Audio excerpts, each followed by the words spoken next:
And welcome back to the Country Telegraph. We have our guest, Leisa. Leisa is there, and second Leisa Caldwell. But first of all, there are so many angles to the terrible story of Brumby killing in the Kosciusko National Park that we've asked Leisa Caldwell, who was a guest early in the week, to return. It's just absolutely appalling, and the more you think about what's happening, the more angry you should become. I am very angry at the moment. Leisa has lived neighbouring Kosciusko for over 45 years. Her hubby's family were first settlers here since the early 1800s. They had different grazing leases in what is now the Kosciusko National Park. Her family was involved in managing the brumbies for several generations, and since the 1980s, the local horsemen have been locked out, censored and ignored. They have offered to take back the management of the brumbies over and over and over again. And they've been rejected. Why? We're going to talk to Leisa today about other projects in the Kosciusko National Park which have a greater impact on the environment than the brumbies or other animals. The intersection of wild brumbies and the massive snowy 2.0 renewable or unreliable energy project in Kosciusko National Park is not often made by the government and their proxies. Does it also explain why politicians of different colours stay silent? Does this all boil down to money and development rather than damage of pest to a non-inverted commas pristine alpine environment? Leisa, thank you for joining us. Good morning, Mike. What's your thoughts on the Snowy River 2? Snowy 2, sorry, 2.0. I'm kind of in support of the project in general, because I think for sustainable electricity, for example, it's probably a good thing if the Snowy scheme is anything to go by, keeping in mind that even the power that's already existing from the Snowy scheme, goes all the way to Sydney before we ever see it down here back in the mountains. But anyway, in regards to the brumbies, it needs to be noted that back in 2021, when the Community Advisory Panel was set with the task of advising the government and national parks on how to develop the new plan of management for the horses, Snowy 2 didn't exist. So when the lines were drawn on the retention areas was essentially the historical areas of where the horses were at the time. And of course since then, Snowy 2 has moved in and developed these mega industrial sites, I call them, which are almost like new townships. In a couple of them, they're so big, and they are housing a couple of thousand workers around the Lobsers Hole, Marika, Goandra, and then over in the Tantangra, that where the big hole in the ground is, and then there's a camp up on the other side of the hill where they live. So these were non-existent at the time when these lines were drawn. So consequently, they are smack bang in the middle of the Brumby area and the retention areas where the Brumbies are supposed to be retained. And since these developments, of course, it's pushed the Brumbies out over that boundary line of where they're allowed to be. And consequently, the horses that should be in those retention areas are getting shot because they're no longer in those areas through no fault of their own. And we're also hearing stories that helicopters are actually pushing them over those lines even further. Yeah, it's a shocker, isn't it? We ain't finished with this one by a long stretch. There's been concern about the habitat disruption by the brumbies, but let's look at the Snowy 2.0. With the bulldozing, land clearing, heavy machinery causing irreversible environmental damage to the national park. That would seem to be the real vandalism, the real danger to the national park, and not the brumbies. Oh, absolutely. On those footprints, absolutely. The development is unbelievable, what destruction they're making. And building, but they'll say down the line that they'll rehabilitate it, etc. But it's the hypocrisy. We're not hearing a thing from the invasive species about that. You know, they come in the too big to fall bunch of their adversaries, and they won't touch them. Why? I don't know. It is very suspicious. There's some people are claiming that the government's claiming carbon credits from the more horses they kill. I don't understand enough about that to comment, but there's a lot of strange business going on. I know that some of the workers from Snowy 2 and even some workers from national parks are disgusted with what's actually happening. You've got to remember that, you know, we live in small-ish country towns and we all have to live together, so we know we know one another, and we've got friends working in these places, so we hear bits and pieces coming from them, and many of them are absolutely disgusted, but they won't speak out, of course, because they're gagged and they, you know, need their jobs. But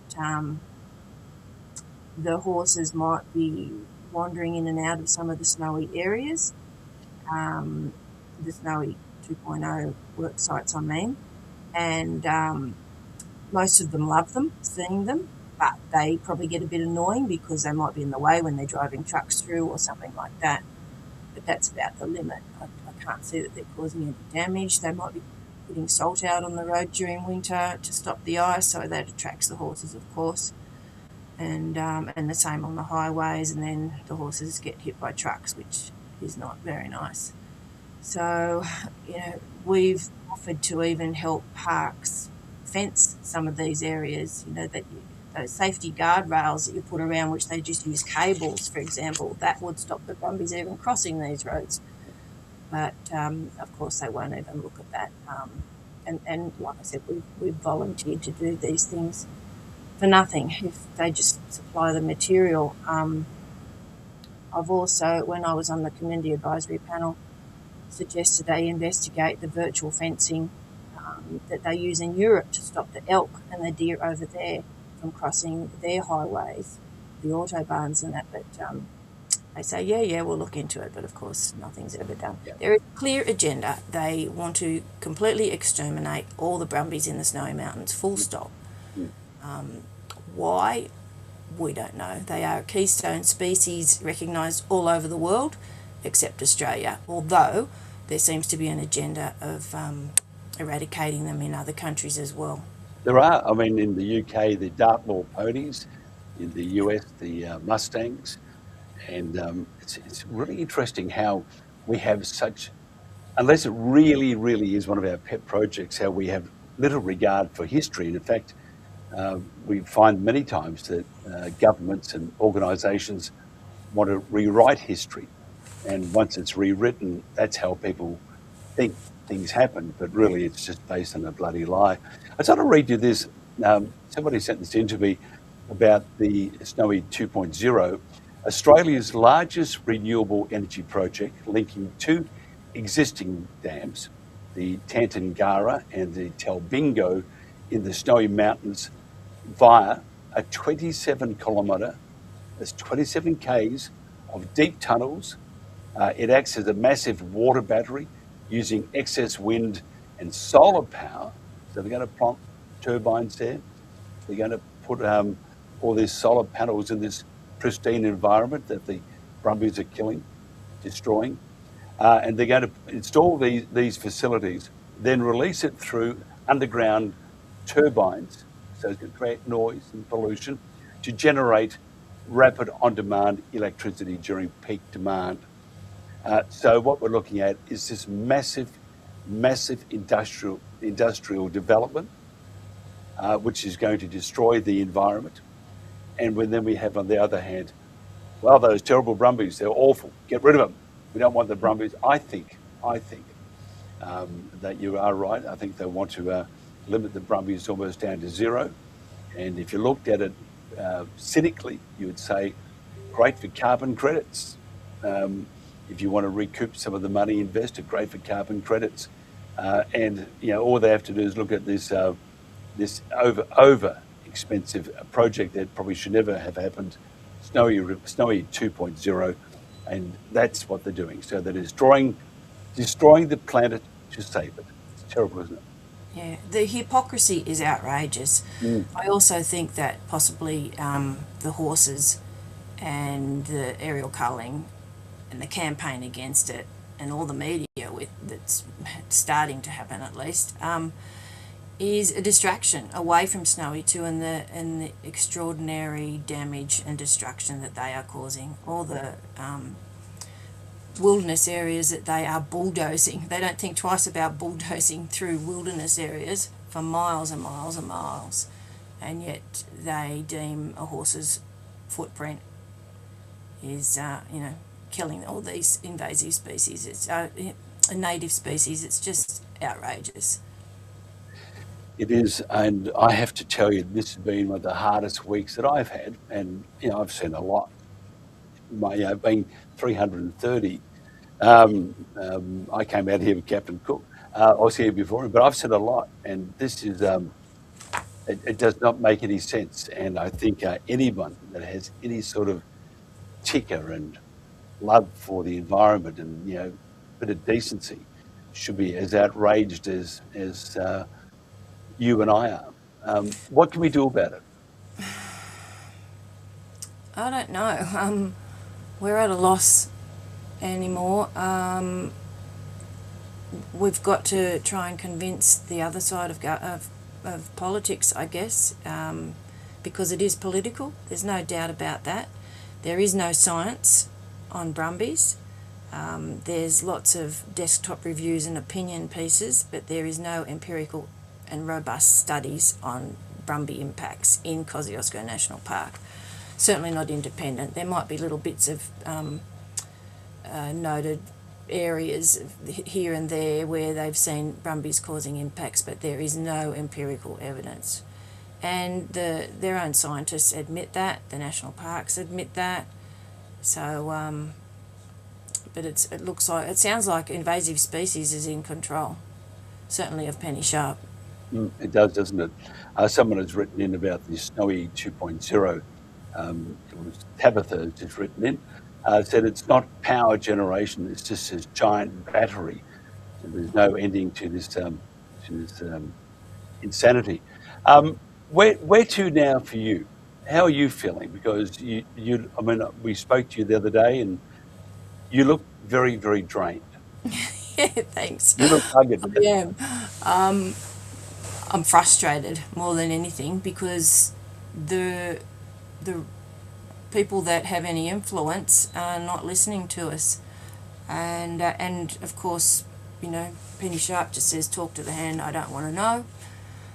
We've via my local member, I have tried to get meetings with her, and we don't even get a response, let alone a meeting. Whereas invasive species are straight in the door, as you know.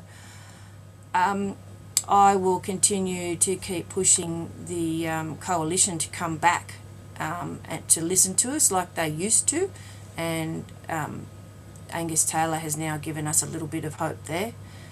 I'm also pursuing the Australian Veterinary Association because they did speak out in Guy Fawkes after that massacre. And it's exactly the same as what's happened at Guy Fawkes, except now national parks have got a licence to do that. They can comply. And if the Guy Fawkes happened again today, there would not have been a court case with RSPCA because they would have said it's compliant, because national parks made it compliant with Penny Sharp at the helm. So, we'll just keep battling away. It's a long haul, but we've got to keep doing it. And before you had Stephen Nowakowski, who's also trying to look after the wilderness, which is just appalling. I mean, what they're doing. Well, I mean, the wilderness declarations back in the 80s is what started it, because that prevented us from continuing managing the horses as we used to do. And if anything, the wilderness actual areas has just become so overgrown and dense and sick. It's unbelievable compared to what the country used to be like in the 70s and the 80s. It's just got worse and worse. And now, instead of just having bushfires, occasionally we have nothing but firestorms. Mm. That's the difference. Yep. We need to learn from history. We don't do that. But yeah, but there's a clear agenda, and as I said before, with the ridiculous numbers that they are spewing, it's just so blatantly obvious. The biologically impossible numbers that Penny Sharp is stating to justify this killing. When the plan of management was on display and there was public consultation, she claimed that 82% of the submissions that she received was by people that were saying, yes, go ahead and do the aerial cull. But what she didn't tell the public, that just about 80% of that 82% was all online pro forma identical form letters by the invasive species and the Greens and the National Parks Association.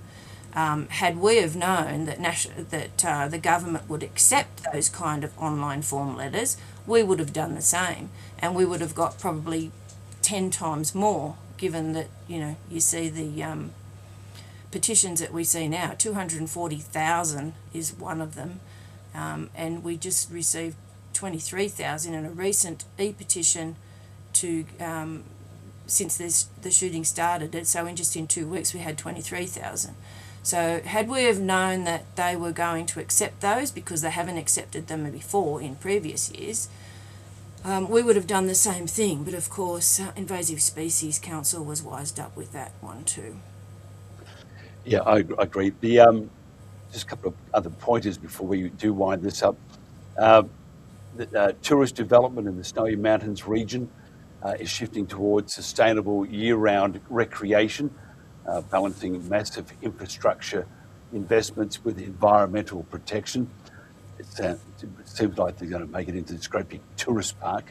A special activation precinct, which the New South Wales government is heavily invested in the Snowy Mountains to turn the region, again, it's just going to turn into this year-round alpine destination. And the plans are going to be biking trails, new camping grounds, upgraded overnight accommodations. What does that suggest to you? Well, I know a little bit about that, Mike, and it's not all that a lot of people are thinking. Most of that is not inside the park. The Special Activation Precinct was activated by the New South Wales government selling their share of the Snowy Hydro to the federal government. So Victoria, New South Wales and the feds all owned part of it before. New South Wales and I think now Victoria sold their share. New South Wales was, I think, 52% of it, and they received $4.2 billion, I think. This is just my recollection. John Barilaro, when he was the Deputy Premier, he legislated that all that money had to go back into the regional areas and not into Sydney, New South Wales, Sydney, Wollongong and Newcastle. So they've got $4.2 million in the bank, and to look for some projects around the regional areas. And I think there's maybe 5 in New South Wales SAP areas as special activation precincts. Most of the others are all to do with agriculture, like train and freight lines, and for transport for ag in other areas like Wagga and Parks, I think, or Orange. I'm not sure where the other areas are, but Jindabyne was chosen for its tourism. So it's about upgrading the infrastructure in the area, because you've got to remember the new town of Jindabyne was built in 1966 pretty much by the Snowy scheme, and it's so badly designed, but and the infrastructure is quite old, and because there are so many more people moving here over the last 10 years particularly, they really need to upgrade their infrastructure and bring in some other projects. I was involved in with a group called the Snowy Mountains Heritage Association, because we've been trying to build a heritage centre here for the whole of the Snowy Mountains. not just for Jindabyne, but because we have such a diverse history. And we were looking at different areas, and every time I would speak at a committee about the heritage situation and reinforcing that, we need to keep that kind of heritage. People need to learn about the heritage of the area. Some people that come here then live here don't even know that there's an old town under that lake, at Lake Jindabyne. So every time some documents would come out and heritage was mentioned, it was purely Indigenous heritage. There was never any white heritage mentioned in any of their documents. It just got hijacked every single time. So I left the committee and I wasn't involved anymore. So I'm not really sure where they're up to, but I know that the bike park and adventure park, for example, is just out of town in Jindabyne. Most of these things are not in the park, but there may be some infrastructure upgrades in the park, but I'm not 100% what else. Just finally, is the invasive species argument a red herring? And Brumbies decide, what about the inhuman treatment of other animals? Are the animals just an inconvenience? Finally, do you think that the Invasive Species Council should be retired because of irrelevance? Well, I don't really understand their purpose. What did we do before them? I think they only were established back in the early 2000s or something. Isn't the management of invasive species, no matter what they are or where they are, isn't that up to government agencies like the local land services and the agricultural and Department of Primary Industries? Like I said before, we don't get grants from the invasive species, but people are pumping money into them to lobby governments. So, yeah, there's something else at play here, and I don't understand it at all. I don't understand why they even exist. Yeah, it's terrible. But back to the Brumbies, I think what they're doing to them is terrible. We need to, we're going to do something. I don't know what. Hopefully we'll be up there fairly soon.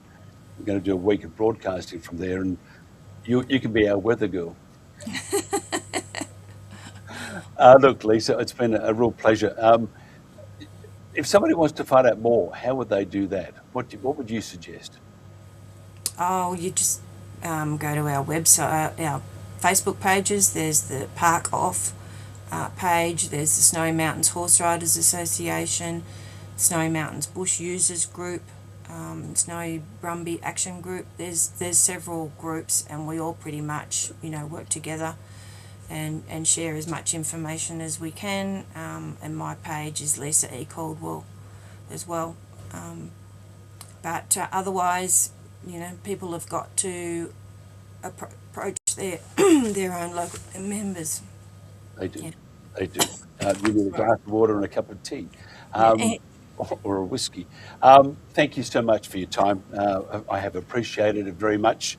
Our audience has too, and we'll do more of this next week.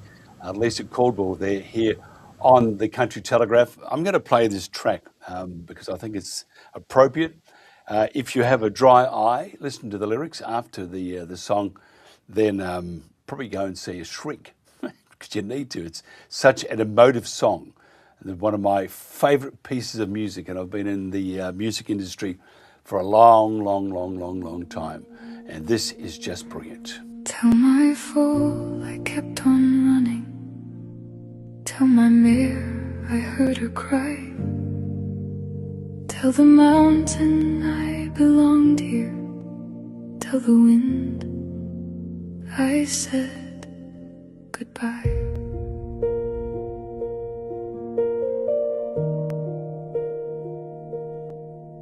Brumby hoof prints etched for generations in the snow. I've watched the foals become the mares, the stallions old and slow. Here in the snowy mountains, where my life began, across Across hills, ridges, and open plains, my fellow brumbies ran. I led them through winter storms, drought and summer rain, but I can't outrun what follows now. Shield my family from this pain. My ancestors crossed the oceans, but I was born upon this land. These mountains are my birthplace, the Snowies are my clan. These mountains hold our memories, our family history. If home is where you're raised, then this is where we should be. Tell my foal I kept on running. Tell my mare I heard her cry. Tell the mountain I belonged here. Tell the wind I said goodbye. Stay close beside me, little one.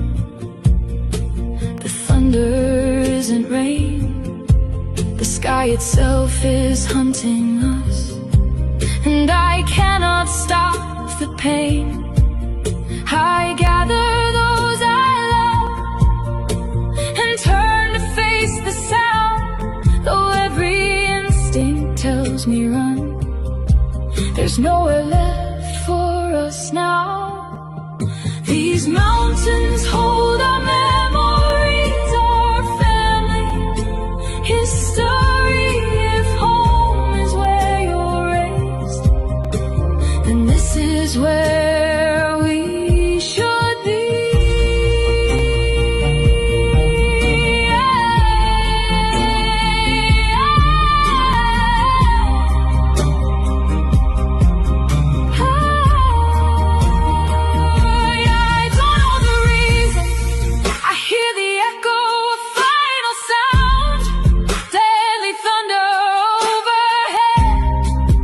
I fall upon the ground, thunder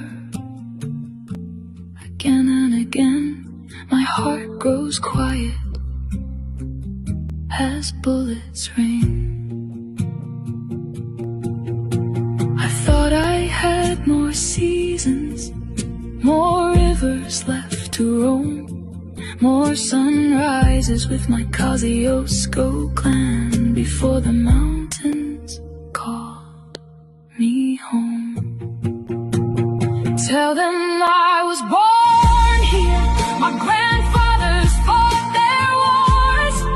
Remind them that this was our home, the snowy mountains were ours. Tell my foal I knew her fear. Tell my mare I heard her call. Tell my foal I tried to save them.